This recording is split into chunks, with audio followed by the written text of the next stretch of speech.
Nanindigan ng grupong Kadamay na hindi sila aalis sa mga inukupang bahay sa Pandi, Bulacan kahit pa bigyan sila ng eviction notice ng gobyerno.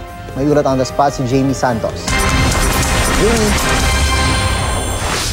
June 11 ngayong umaga nang dumating dito sa Pandi Village 3 dito sa Pandi, Bulacan ang grupo ng Kadamay at ng iba't ibang sektor mula sa Quezon City.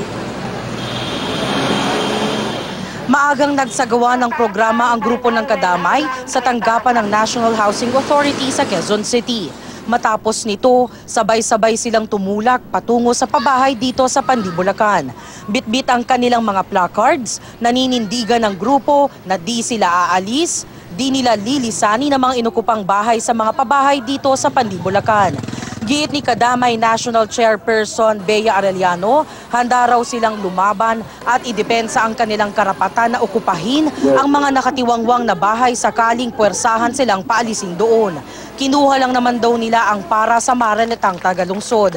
Kahit daw magbigay ng eviction notice, wala raw aalis sa mga umukupa sa mga pabahay dito. Sa kanilang maikling programang isinagawa dito sa Pandi Village 3, naghayag ng kanilang suporta ang iba't ibang grupo sa Kadamay. Dapat daw ipamahagi na ng gobyerno ang mga bahay na hanggang ngayon walang nakatira. Huwag naman daw sanang gawing negosyo ang serbisyo para sa mahihirap. Plano ng grupo ng Kadamay na bisitahin ngayong araw ang mga pabahay dito na inukupa ng kanilang kagrupo. Handa rin daw silang okupahin pa ang ibang pabahay sa ibang lugar dito sa Bulacan na hanggang ngayon walang nakatira. June, giit ng NHA na iligay ang ginawa ng Kadamay at dapat dumaan sila sa proseso. At yan ang latest mula dito sa Pandi, Bulacan. Balik sa June. Maraming salamat, Jamie Santos.